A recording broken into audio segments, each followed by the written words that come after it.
I guess the shave worked, huh? Hey, Darvin, there was a point with about 3 minutes left in the third. You were down 8, and from that point on, just kind of ran away with the game. What did you see change, and where did you think kind of the energy came from on both ends? I just think guys just got tired of going through the same motions for the last 4 games, 5 games, whatever, where we'd be highly competitive and some kind of way fumble the ball, end up on the wrong side of the game, getting L's. So I just saw a different type of focus. Guys really just dig in, come together, and it's a part of it. It's a part of the process. You have to go through that bad in order to understand why tonight feels so great. Man, my hat's off to Denver. They're a hell of a ball club. They should be, held in high regard. Absolutely. Mike is a great, fabulous coach with a great coaching staff, but tonight, we needed to prove something to ourselves, not to the world, not to the media. I mean, we had to prove it to ourselves, and I felt great about how we responded throughout the game when we would have these little lulls, but guys would come back and we make a play. We get a big stop, get a big rebound. Guys just kept fighting all 48 minutes. Even though at times things didn't go our way, they just stayed resilient. Darvin, there's so many aspects of the game you could break down. I know you took the turnovers from 22 down to 8, but your first 5 games, you're historically struggling from the three-point line. Tonight, 13 for 30. How much of a factor will that be in sustaining winning ways, being able to hit more consistently from outside? Well, I just think the ball had a little pop to it. Guys were penetrating, kicking, finding open shooters, and guys didn't hesitate.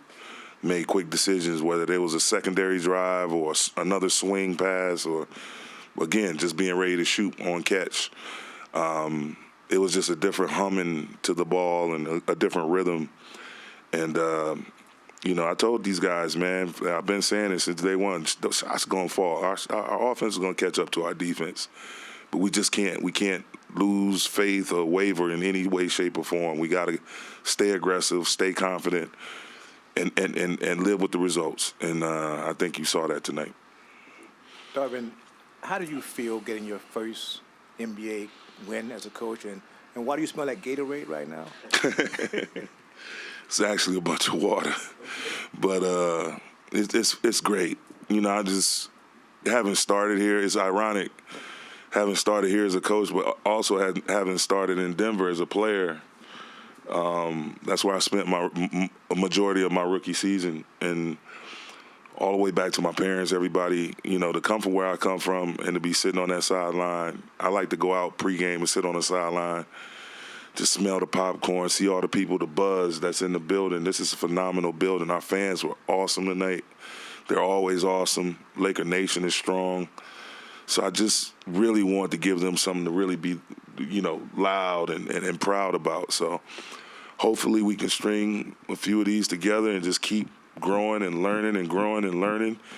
And if we have success in the meantime, that's always great because, we got to taste the fruits of our labor tonight. And it was disappointing some of our losses because we hadn't been ran off the floor at all this season. But we just, those self-inflicted wounds, whether they're turnovers, offensive rebounds, and you go home as a coach and you beating yourself up, well, I should have did this, maybe I should have called a timeout there. But at the end of the day, the support I've gotten from Brian, from Russ, from AD, Pat Bev, all our guys, my phenomenal coaching staff, I love them to death.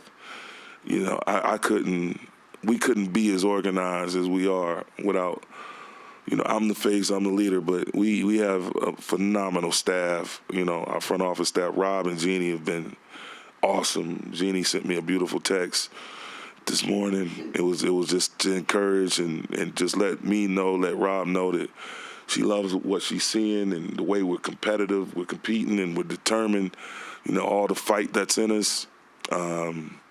It's a beautiful thing to be a part of, and I'm just happy that I was the one that was chosen. I'm thankful to God, and it's a beautiful time, and I'm just looking forward to more. All the ups, all the downs, the good, bad, and different. We're going to navigate it all because we're strong. We're family. We were saying family on 3 in the locker room. Not compete, not together. family, and it resonated today. Darvin, AD was clearly hobbled at different times during the game. He just said that he's playing through a lot of pain right now, but still had 23 and 15. What did that impact that he had, and then as far as just the impact on the team, just seeing him kind of gut through that and getting putbacks and hitting some crucial jumpers, what type of impact did he have tonight? Just overall? A huge impact, man. The way he fought through that, and I looked at him, I asked him, he was like, "No, hell no." He said, I got you, I'm with you. All the guys kept telling me that. We with you. So now it's believe. They see how consistent we've been and how we're trying to earnestly put them in a position to succeed. And he's at the forefront of it all. It's like, I care about his body. I want him to be the AD that we all know he can be on that championship run.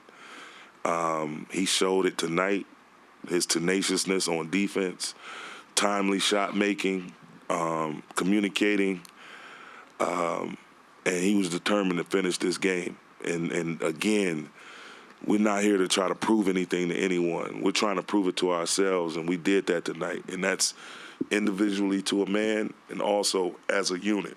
So my hat's off to him. I love him. I love all those guys. I just want I want the success because I know what type of competitors I got in that locker room, in the staff, in the entire building, and ownership. We're a highly competitive group. And today was another step in the right direction. Darvin, there was a point, I think in the third or fourth quarter, Russ had hit a three. He was running a pretty good shift. And as he came off the bench, you guys were pressing your heads together. Looked like you were saying something. You don't have to tell me verbatim what you said, but what were the sentiments? And furthermore, what was it like to see him just after a week ago, what happened here, just feel the love from the crowd in his hometown? I told him he's going to thrive, man. Just trust me. Trust me. I always told him, your sacrifice, man, a player of your magnitude, for you to do this, it's going to send waves. It's going to help our team. And I said, you can't look at it like everybody gets so caught up in the starting. If I remember correctly, he finished the game, right?